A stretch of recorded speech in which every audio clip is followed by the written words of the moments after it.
Okay, so what language did Jesus actually speak? You'd think it would be a simple question, right? But the answer has been debated for, well, centuries, and it might be totally different from what you've always thought. The answer really takes us on a fascinating historical investigation. And you know what? The clues have been hiding in plain sight this whole time. For a long, long time, the academic consensus has been Aramaic. And this idea is so widespread, it's what you see in pop culture, right? Like in Mel Gibson's movie, The Passion of the Christ. For most people, that's just become the default answer. But what if that common belief is actually built on a really outdated assumption? What if the evidence points in a completely different direction? We're going to dig into this like a historical detective case. So, our first stop on this investigation? Well, we've got to go straight to the most direct source we have, the New Testament itself. What does the text actually say about the language being spoken back then? Turns out, the clues are right there, hiding in plain sight. I mean, check this out. The Bible repeatedly, and I mean repeatedly, mentions the Hebrew tongue. The sign on the cross, it was written in Hebrew, Greek, and Latin. When Paul wants to quiet a mob in Jerusalem, how does he do it? He speaks to them in Hebrew. And Jesus himself, he speaks to Paul in Hebrew on the road to Damascus. Even place names are explicitly identified as being from the Hebrew tongue. So here's the real mystery. If the text says Hebrew, plain as day, why have so many scholars for so long insisted it actually means Aramaic? Their argument is that some of these words, like Golgotha, have roots that are closer to Aramaic. But does that really mean we should just ignore what the text plainly says every single time? It's a bit of a puzzle. All right, let's move on to our next piece of evidence. And honestly, this one's a biggie. It comes from a really pivotal scene in Jesus' hometown synagogue in Nazareth.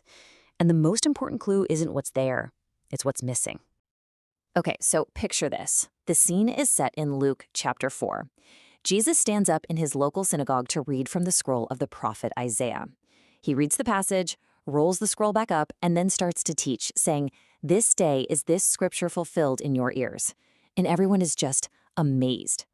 So to really get why this scene is such a huge deal, you need to know about this one specific person, the martyrgerman. See, if the common folks only spoke Aramaic, synagogues were required to have an official interpreter. His job was to stand right next to the person reading and translate the Hebrew scriptures verse by verse into Aramaic so that everybody could understand. So, the million-dollar question is, where is he? Jesus reads the Hebrew scroll and immediately starts teaching. There's no mention of a martyrgerman, no pause for translation. He's just completely absent from the scene. And the implications of this are enormous. The only logical reason a martyrgerman isn't there is because the audience didn't need one. The everyday people in that Nazareth synagogue, the carpenters, the farmers, the fishermen, they understood the Hebrew scriptures as they were being read directly from the scroll. Now, for decades, that missing person clue was really compelling, but it wasn't quite enough to completely overturn the consensus. But then, in 1947, a discovery was made that would become the smoking gun, and it would completely rewrite our entire understanding of the language of the time. You see, before 1947, the main theory was that Hebrew was basically a dead language. It was only known to the educated elites, kind of like Latin in the Middle Ages. But the Dead Sea Scrolls? Oh, they proved this was completely, utterly wrong. They showed that Hebrew was alive and well. And hey, don't just take my word for it. The translators of the scrolls themselves put it this way. The discovery swept these linguistic notions into the trash bin. It was a total paradigm shift. The old theory just couldn't stand up against this mountain of physical evidence. And here's the kicker. The scrolls weren't just religious texts. They contained hundreds of everyday documents, legal contracts, community rules, even personal letters. And they were all written in a colloquial, spoken form of Hebrew, known as Mishnaic Hebrew. This was the everyday language of the people. Okay, so if Jesus' main language for teaching was Hebrew, you might be thinking, but wait, what about the times he clearly did speak Aramaic? And that's a great question. The Gospels record a few specific instances. And it turns out each one has a very specific context.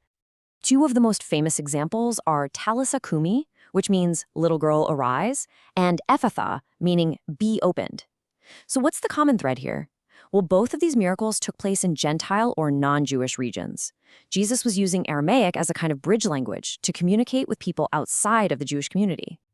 But then there's the most powerful Aramaic phrase of all, spoken from the cross. Eloi, Eloi, lama sabachthani. My God, why hast thou forsaken me? Why would he use Aramaic in this defining, ultimate moment? Well, this was no accident.